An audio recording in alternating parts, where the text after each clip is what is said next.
Este sexto domingo da Páscoa nos leva a entrar decididamente em uma grande experiência. Viver a Páscoa não apenas como um tempo, mas como um estado de vida. Lembro um jovem que um dia me disse: Padre, eu quero viver em estado pascal. O que significa? Viver sempre na presença. Este é um dom que o Espírito Santo nos faz e por isso este domingo já nos abre decididamente rumo ao Pentecostes. É como uma corrida que nos aproxima do Pentecostes que cada vez mais se torna próximo. É por isso que na primeira leitura, onde nós escutamos toda a discussão que aconteceu entre os apóstolos a respeito da circuncisão e o que fosse oportuno oferecer para os pagãos convertidos ao cristianismo, os apóstolos, depois daquele que é definido o primeiro concílio de Jerusalém, decidem de não impor nenhum fardo, decidem de oferecer aos pagãos um novo caminho. Está nascendo realmente o cristianismo, que se distingue da tradição hebraica. Decidimos, lemos no versículo 28 da primeira leitura dos Atos do capítulo 15, o Espírito Santo em nós não vos impor nenhum fardo, além destas coisas indispensáveis: abster-se de carne sacrificada aos ídolos, do sangue, das carnes de animais sufocados e das uniões ilegítimas. Termina a leitura dizendo: vós fareis bem se evitardes essas coisas. Saudações.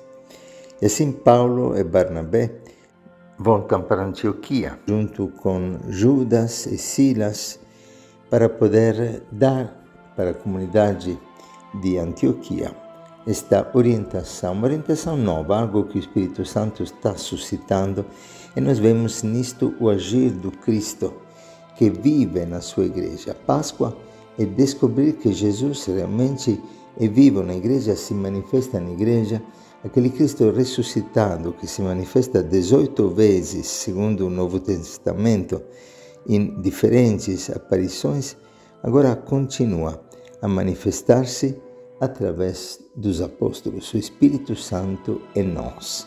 Somos protagonistas de uma história. Interessante que os Atos dos Apóstolos é conhecido como o Evangelho do Espírito Santo. De fato, no começo do livro dos Atos, exatamente no primeiro versículo, nós lemos: no meu primeiro livro, prezado Teófilo, escrevi a respeito de tudo que Jesus começou a fazer e ensinar, até o dia que foi levado para o céu.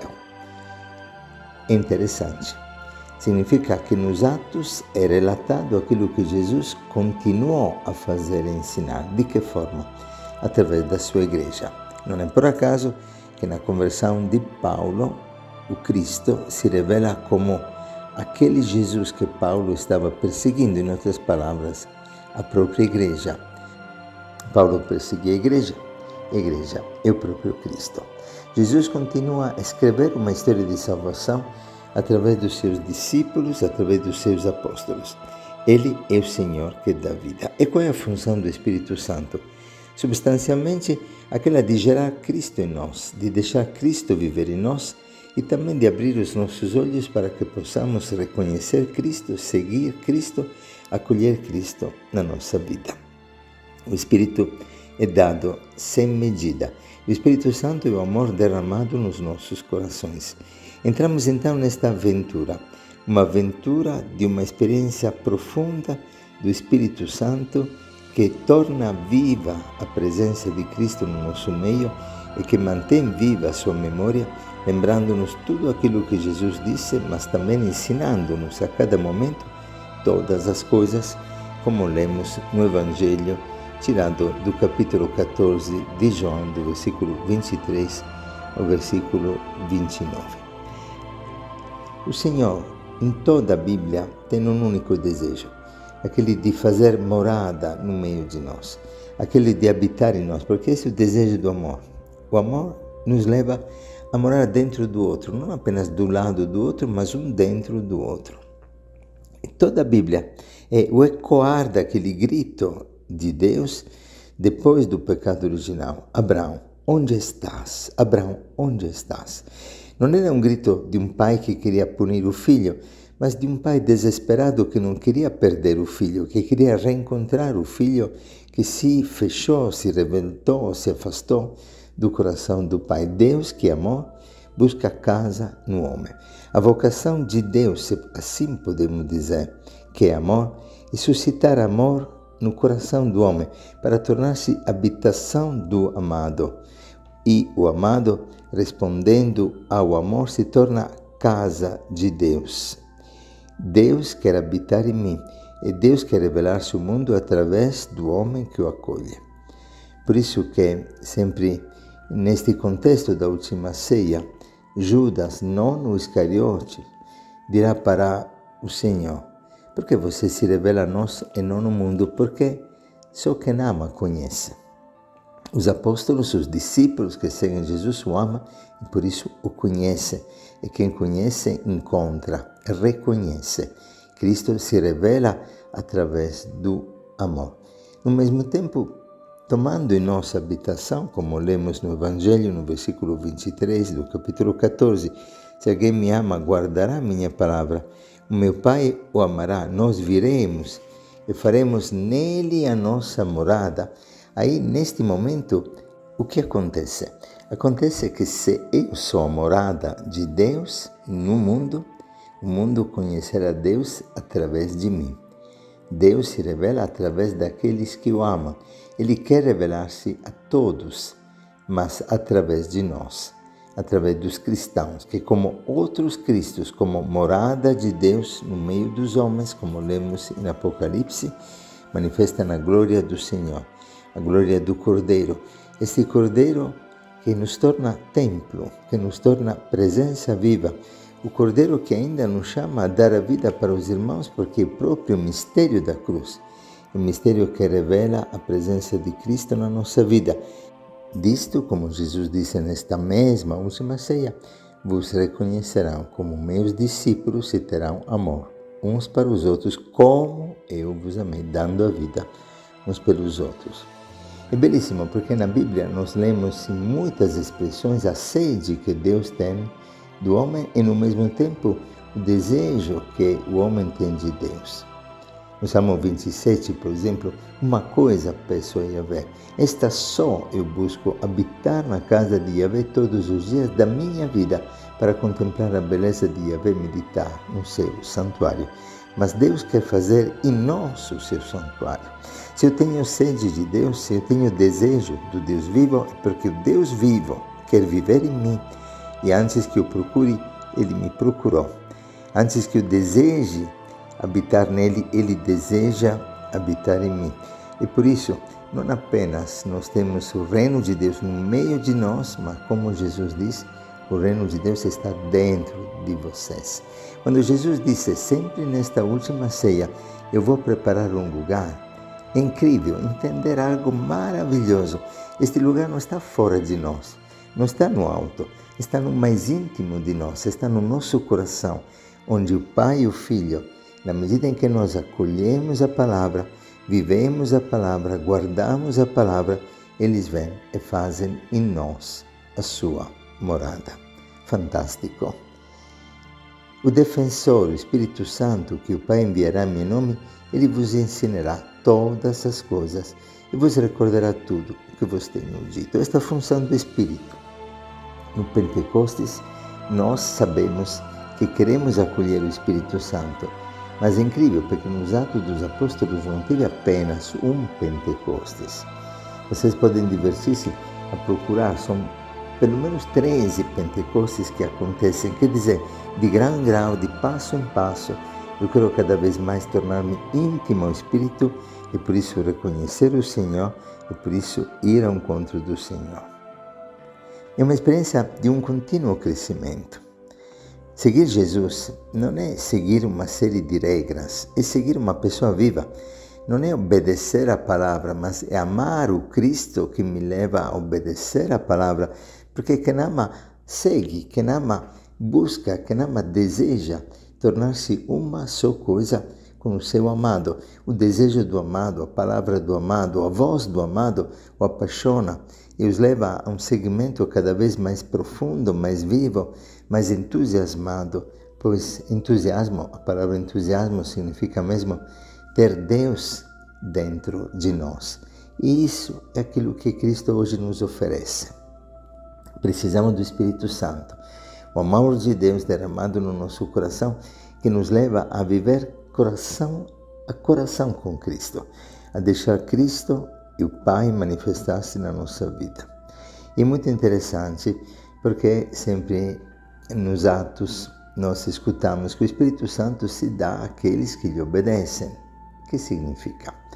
Que na medida em que eu amo, eu sigo. Na medida que eu sigo, eu recebo mais Espírito Santo, aí eu amo mais, porque o Espírito Santo é amor derramado, e aí mais ainda vivo plenamente a palavra, mas vivendo a palavra, o Pai e o Filho vêm fazer morada em mim. Isso me leva a uma nova experiência de um Pentecostes, e de Pentecostes em Pentecostes eu cresço no amor até cristificar-me plenamente. Esse é o caminho da santificação cristã. E como eu sempre digo, uma pessoa que vai de bicicleta no escuro, à medida que vai pedalando, a lanterna da bicicleta vai fazer um pouco de luz, você vê um pedacinho, aí dá mais um passo, uma pedalada, e mais um pedaço do caminho se ilumina, e aí você mais uma pedalada, e mais um passo, e caminhando se faz o caminho, como diz o ditado brasileiro, e amando eu me torno amor, porque o amor transfigura o amado no amado. É fantástico. E quando o Senhor diz que o Espírito nos ensinará todas essas coisas e nos lembrará tudo, está dizendo isso, poderemos viver tudo na luz da palavra que Cristo disse. Não há mais nada para acrescentar. No Evangelho já está contida toda a verdade. E vivendo nesta presença, eu aprendo tudo. Aprendo a comer como cristão, aprendo a brincar como cristão, aprendo a falar como cristão, aprendo a não usar palavras ambíguas, palavras imorais, palavras que ofendem, que ferem, que machucam. Aprendo a linguagem de Cristo, aprendo o olhar de Cristo, aprendo o toque de Cristo, aprendo a paciência de Cristo, aprendo todas as coisas. Em todas as coisas posso santificar-me, aí posso cozinhar, deixando que Cristo em mim possa transmitir amor através da comida, limpar a casa de forma que quem entra sinta o toque de Cristo na casa, numa flor colocada, na ordem, na limpeza, em tudo, no jeito de vestir. Nós não podemos acostumar-nos a este mundo, mas temos realmente que transformar-nos, como lemos em Romanos, pela força da palavra.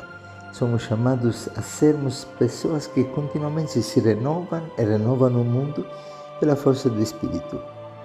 Ele que faz nova todas as coisas. É o fruto que é paz, que é amor e que é alegria. Esta paz que não é a paz que é do mundo. A paz do mundo romano era a paz da imposição da força, uma paz que aniquilava os inimigos. Não é esta paz de Cristo, nem a paz da hipocrisia ou da indiferença, de quem está bem porque as coisas vão bem, uma paz que dura pouco. Uma paz que perante a primeira dificuldade, o desemprego, um problema econômico, um problema familiar, de relacionamento, já desmorona. A paz de Cristo é a paz que vem da cruz. Lembre, quando Jesus se apresenta no cenáculo e diz, não seja turbado o seu coração, e que mostra a Cristo, mãos, pés e lado, perfurados pelos pregos, pela lança, mostra um amor crucificado. Este amor que não desiste de mim é fonte da minha paz e fonte da minha alegria.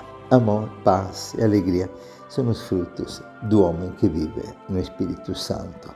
Deixo-vos a paz, o shalom, que o próprio Cristo, ter Cristo no coração, como escutamos, eu e o Pai viremos e faremos nele a nossa morada. Shalom, presença de Deus, esta paz que Ele nos dá, não como o mundo.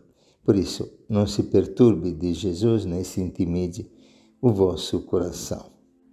Carlos Acutis, um exemplo de santidade para tantos jovens, dizia: a tristeza é olhar dirigido para nós mesmos, a alegria, olhar dirigido para Deus. Que o nosso olhar possa ser para o Cristo, não só olhar, que toda a nossa vida dirigida para Cristo de passo em passo, como foi a vida de Francisco de Assis, que reconhecendo a presença de Cristo no crucifixo de San Damião, que o chamava para restaurar a igreja que estava em ruína, e depois reconhecendo ainda o Cristo no leproso, e depois identificando-se com Cristo ao ponto de trazer em seu corpo as estigmas do Senhor, se tornou um homem feito oração, um homem feito presença, um homem feito Cristo que vive no hoje da história do homem. Que o Senhor te abençoe e te guardi e possa dar-te esta alegria, esta paz, este shalom que como um rio corre trazendo paz ao redor de cada filho e filha que vive na presença do Senhor, acolhendo sua palavra, tornando-se templo vivo do Pai e do Filho, pela força do Espírito Santo. A alegria do Senhor seja a tua força, Ele te abençoe e te guarde. Um bom domingo para todos.